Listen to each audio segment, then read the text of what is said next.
Well, let's go to our diplomatic editor, James Bays, now, who's at UN headquarters in New York. And James, a powerful speech earlier from the Ukrainian president amid perhaps changing fortunes as far as US support is concerned.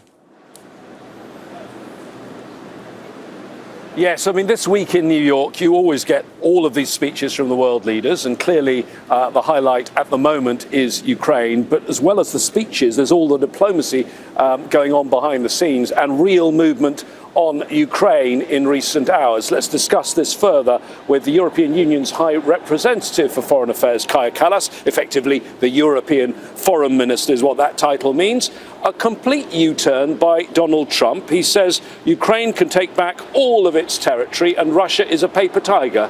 First, were you surprised by this announcement, which didn't come in his speech, came on a post on social media? No, we welcome this statement, and I also had meetings with the Ukrainians who were very positive about their meeting with President Trump. So really, him acknowledging the facts on the ground, Russia's economy is not doing well, and you know, we can put pressure on Russia, and also Ukraine can defend itself if we help them. And this is a position President Trump hasn't taken even when he was the candidate last year. He's gone much further now to support of Ukraine. But are you worried there could be another Putin phone call, another tweet and another reversal? Well, President's words carry weight, which means that really he has said these things out, and we are on this line all the time. I mean, we have put pressure on Russia, we have helped Ukraine, but we need to do more because the aggression is still going on, and also we look forward to cooperating with our allies on this. So words about a strategy, but he's not signing any checks, he's not giving any weapons. He gives weapons to you when you buy them and you give them to Ukraine. That seems to be the situation now. Does Europe have the money and the weapons to support Ukraine? I was looking at the European defence budgets even after the NATO summit, and actually the budget of most European countries is dwarfed by the US's Department of Homeland Security. They have more money to police immigration than most of European countries have to put into defence. But of course the sizes of countries are very different. I mean, we have countries of the size of 400,000 people, and we have countries of the size of 82 million. If you compare that to the United States, it's of course very different.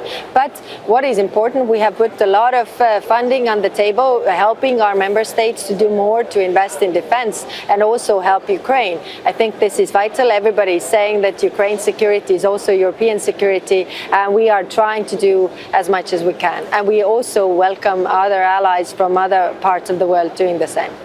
Now, the other thing that President Trump said is that NATO countries, if their airspace is violated, and you know there have been instances of drones and jets in Estonia, Poland and Finland, if their airspace is violated, then they can shoot down. He says they should shoot down the Russian jets.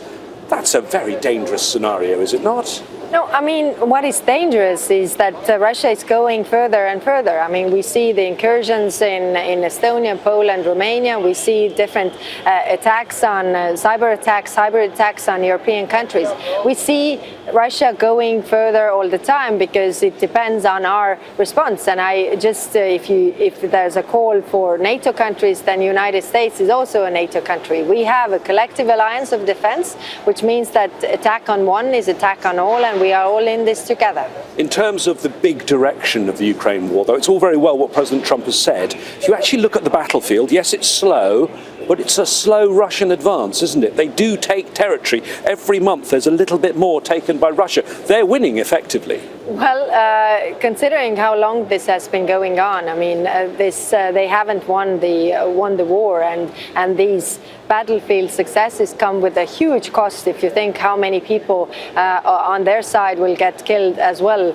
So what is the point right now? What also President Trump said in his tweet was that Russia's economy is not doing well, and the wars end if one party runs out of funds to really finance it.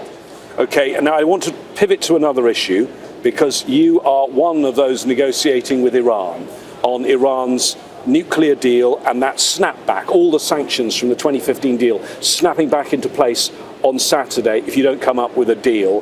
What do you think are the chances? Are you optimistic that snapback can be avoided, or does it now seem pretty inevitable? mean, the clock is ticking. There are just, few hours left, of course. So we have sat down and really tried to find diplomatic solutions. So there are still few hours left, and hopefully we'll get there. We are for the diplomatic solution. I think there has to be an agreement in the end about what's happening to Iran's nuclear program. Kaja Kallas, European Union High Representative for Foreign Affairs, thank you for joining us on Al Jazeera, where our coverage Jonah of the UN General Assembly certainly isn't over. This will go, particularly with that Iran nuclear deadline, right the way up to Saturday and beyond. And James Bayes, our diplomatic editor, following it every step of the way. James, thank you. Don't miss out. Get the full picture. Subscribe to Al Jazeera for reliable news, expert insight. Like, share, stay ahead.